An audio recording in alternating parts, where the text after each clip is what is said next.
Okay. So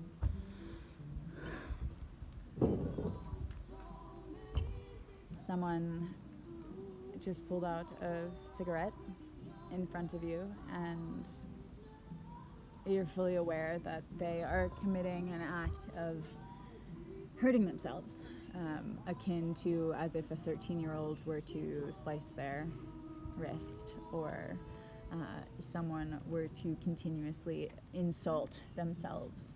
And that might anger you, or trigger you, or make you feel anxious, or all of these words. And what to do in that situation, because for years the don't smoke, or why are you smoking, or think about smoking hasn't helped. Yeah. Oh no, I generally bet them a Bitcoin that they can't do it for a year, and they can give me $1,000 or I'll give them a Bitcoin. And so they're betting against Bitcoin's price going up or down. And I've given a lot, and then I also hire people to go find out if they've actually broken it, and they're lying to me, and they're going to earn a Bitcoin. But they have a year to sort those out.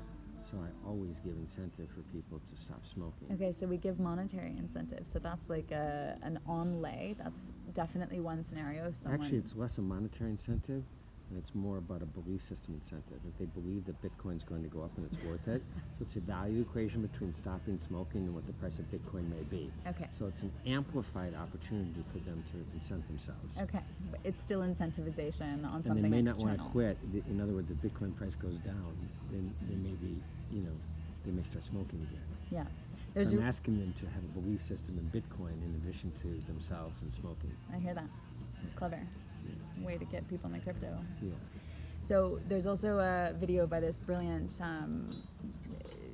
British guy that says, every smoker in the world wakes up every day wanting to quit. Like, he emphasizes the fact that there is no smoker that wants to continue smoking. And yet, truly, with the youth of today, who are way more educated than any generation has ever been before, and who are perhaps smoking more than even when I was a teenager, depending on where you are. If you're in Europe, higher. If you're in North America, definitely lower.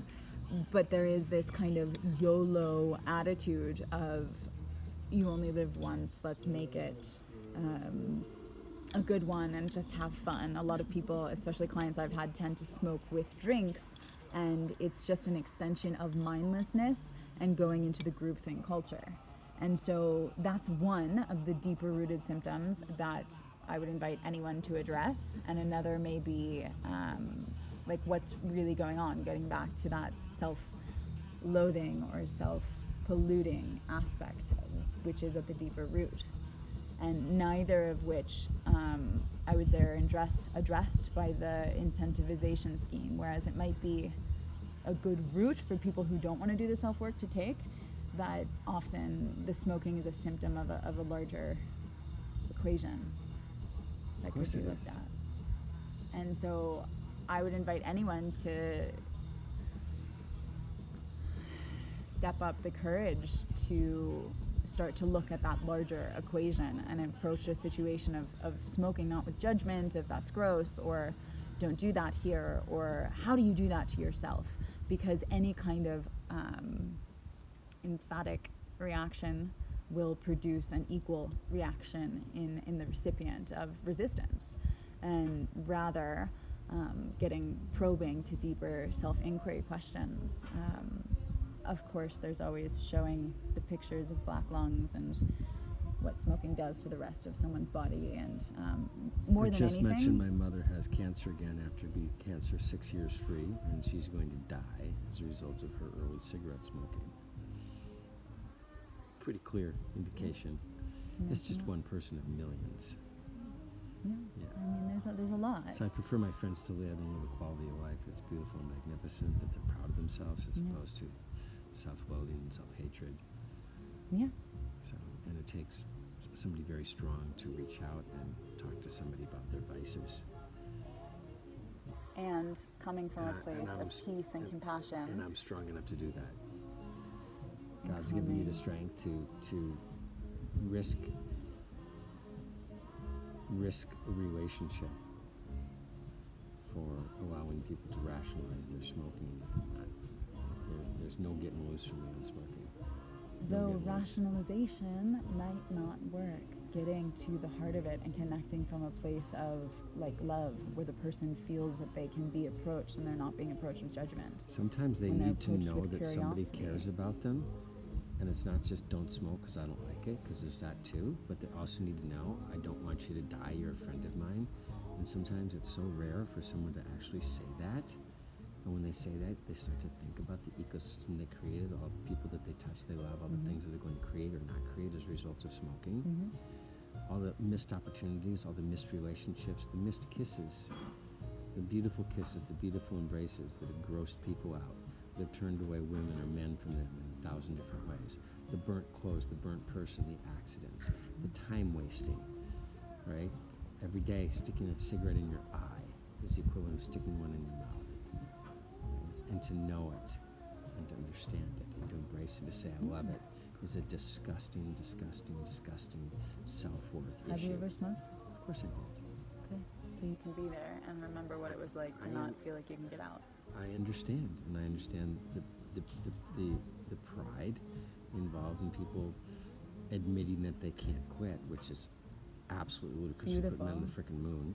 Like, I can't quit. It's like ridiculous.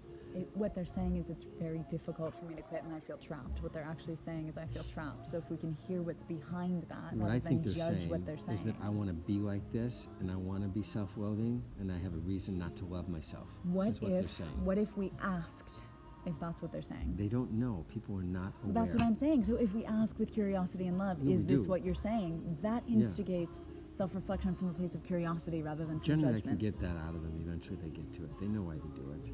So I'm just giving 'Cause they don't feel perhaps a capable of being situation loved. where it could be faster. They don't feel worthy of being loved. That's where I started. Yeah. And so that's what I know it is. So what if you could just love them?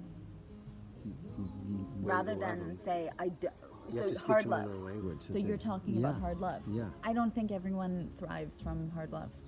Trust me, over the years, okay, hundreds, and I'm talking hundreds of people have thanked me for their veganism, and thanked me for the quitting of smoking, and thanked me don't for doubt that. the relationship advice where I've given them some clarity around certain things, and they come back to me years later and say, you are the person that sparked my shift in thinking, and I appreciate you being strong, and I was really angry with you, and I felt invaded by you, and I felt like pushed away by you, and then you become my savior.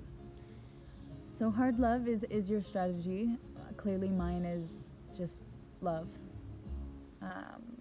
And I think both are impactful.